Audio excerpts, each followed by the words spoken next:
eu venho falar sobre um tema também muito importante e que acabamos de viver no dia 2 de outubro, as eleições municipais, disputadas em todos os municípios brasileiros, e na Bahia nós tivemos 417 municípios que nós tivemos eleições dos grandes municípios, dos médios municípios, enfim, de todos aqueles em que houve a participação de vários partidos políticos disputando dentro das novas regras que foram aqui aprovadas no Congresso Nacional, inclusive com a regra de que foi impedido o financiamento privado das campanhas políticas, que de alguma forma acho que contribuiu para diminuir a interferência da participação de empresas no financiamento privado das campanhas políticas. Mas, senhor presidente, aqui no Senado Federal, o senador Ricardo Ferraço apresentou emenda que está para ser analisada e discutida, modificando e acrescentando o que eu acho fundamental para estabelecer uma regra de lei, uma letra de lei que possa servir à nova maneira de se fazer a política no nosso país. Concordo plenamente com a cláusula de barreira que ele apresentou. Acho que é importante. Não há como se ter um presidencialismo de coalizão com 30, 32 partidos. Não há como governar, o presidente governar esse país, um governador, com essa quantidade de partidos políticos. Não é possível que o Brasil possa dizer que tem definido aqui 32 tendências doutrinárias ou ideológicas. Eu concordo plenamente com a cláusula de barreiras. E é uma situação que, lá atrás, o Supremo Tribunal Federal, na minha opinião, interpretou mal quando a cláusula de barreira foi derrubada no Supremo Tribunal. Aliás, o Supremo Tribunal, na minha opinião, fez duas coisas que não foram corretas e úteis ao Brasil. Primeiro, acabar com a fidelidade partidária de prefeito, governador e senador. Estabeleceu dois tipos de político, o que pode mudar de partido e o que não pode mudar de partido. Eu não entendi essa interpretação do Supremo Tribunal Federal. Fui um crítico disso, como também fui um crítico na época em que se derrubou a cláusula de barreira. Então, eu acho importante essa proposta do senador Ricardo Ferraço. Segunda coisa que é importante é acabar com as coligações proporcionais. Os partidos devem concorrer para as eleições proporcionais com os seus quadros de vereador, de deputado estadual, de deputado federal, enfim. Essa matéria que está tramitando aqui, eu creio que essas duas coisas vão, sem nenhuma dúvida, melhorar e moralizar muito as eleições no nosso país. E a outra coisa, que eu acho a principal de todas, é que o país não suporta mais eleições de 2 em 2 anos. Não há como se continuar disputando eleições de 2 em 2 anos. Se terminou agora a eleição municipal lá na Bahia, já está se falando da eleição de governador em 2018. Foi a primeira pergunta que me foi feita logo depois que terminaram as eleições municipais no meu estado. O meu partido, o PSD, lá na Bahia, foi o partido que teve o maior destaque e o maior número de prefeitos. Em 417 municípios, nós fizemos 83 prefeituras de grande porte: Porto Seguro, Eunápolis, Teixeira de Freitas, Paulo Afonso, Santo Antônio de Jesus, enfim, várias cidades de grande porte, Ilhéus e outras de médio porte, que nós disputamos as eleições. E por ter saído das eleições com esse acervo de municípios de grande porte, de médio porte, pequeno porte, todos valorizo a todos, a pergunta é a seguinte: como é que vai ser 2018? Ou seja, o prefeito eleito prefeito. Em 2017, agora, ele já começa a ser perguntado como é que vai disputar as eleições para governador. O governador ganha as eleições e começa a se pensar na eleição municipal. Então, tem que tomar uma providência, o Congresso Nacional, aqui o Senado Federal, a Câmara. Vamos acabar com eleições de 2 em 2 anos. O Brasil não vai suportar isso. É uma situação desagradável. Você não pode trabalhar, trabalha no primeiro ano, agora ganhou o prefeito, trabalha bem em 2017. Em 2018, ele vai só pensar na sucessão do governo do Estado. Não há como administrar com essa pressão permanente que acontece depois das eleições municipais e eleições de governo. Senador Otto Alencar, quando Vossa Excelência puder e for... Pois não, concedo a parte de Vossa Excelência. Muito obrigado.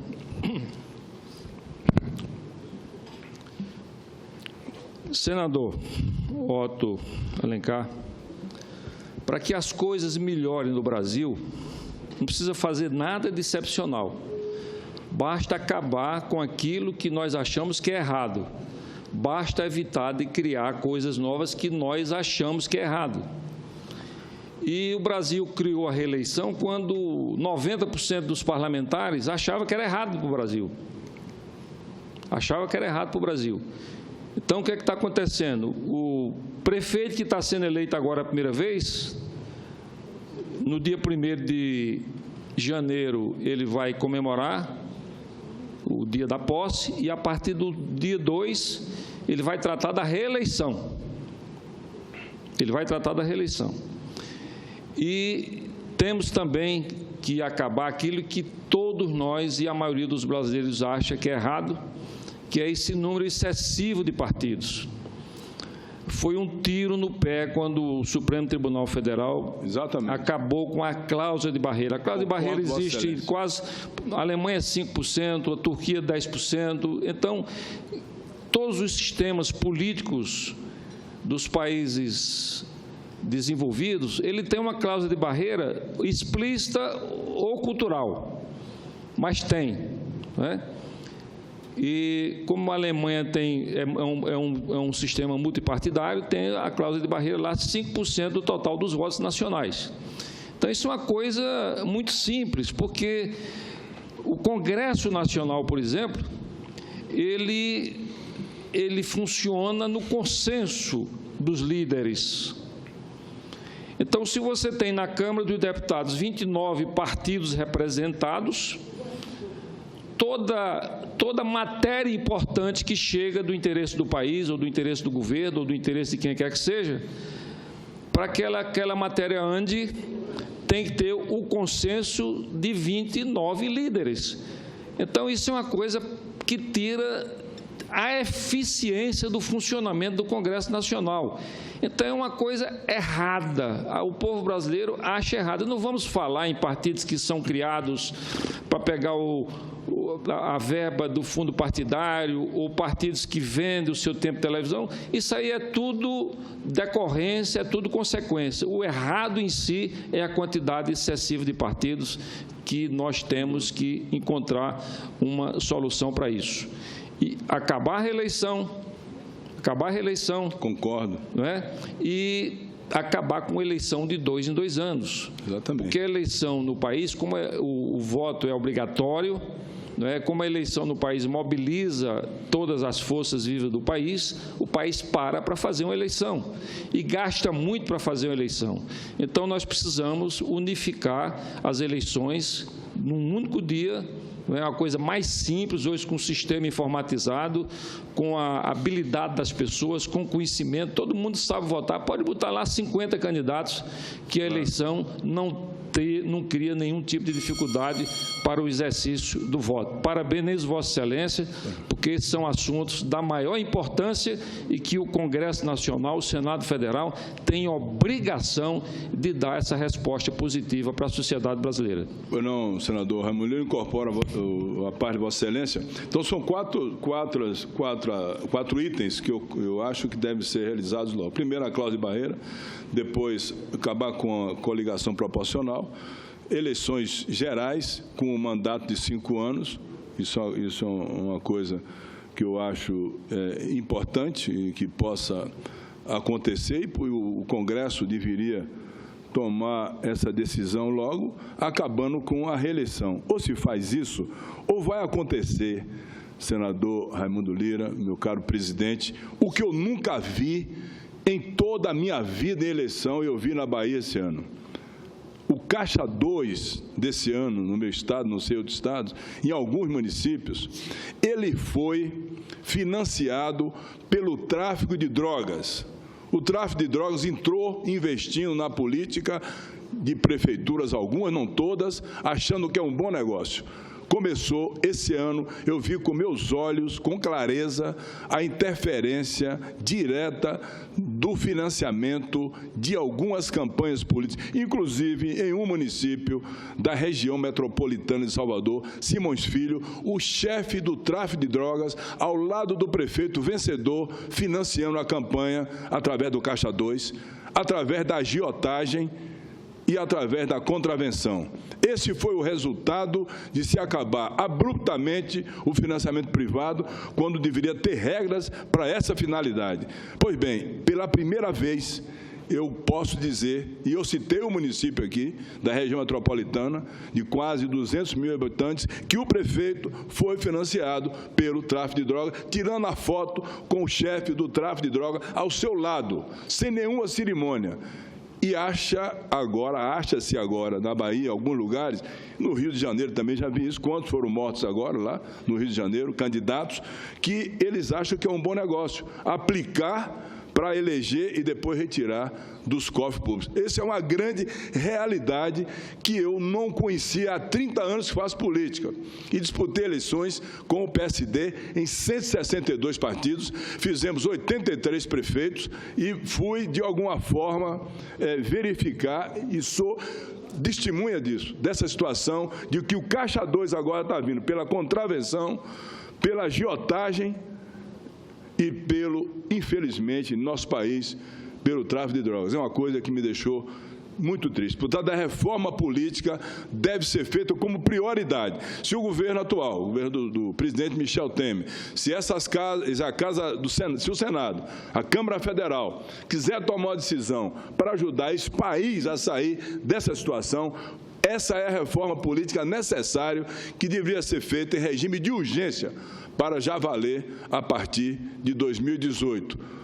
O Brasil precisa disso e precisa de cada senador, de cada deputado, deputada federal, para que possamos dizer que estamos cumprindo um dever com essa nação que bambeia politicamente há tantos anos e não consegue encontrar o norte de uma solução, que apareça um grande líder para dar solução a esse país do desemprego, da inflação, que é doloroso. Cada dia você vê que nós estamos caminhando para uma situação cada vez pior. Então, senhor presidente, acreditando no Brasil, eu venho aqui dizer que, pela primeira vez na minha vida, eu vi uma coisa, entrar na política que eu nunca pensei que pudesse entrar. Senador Cristóvão Buarque.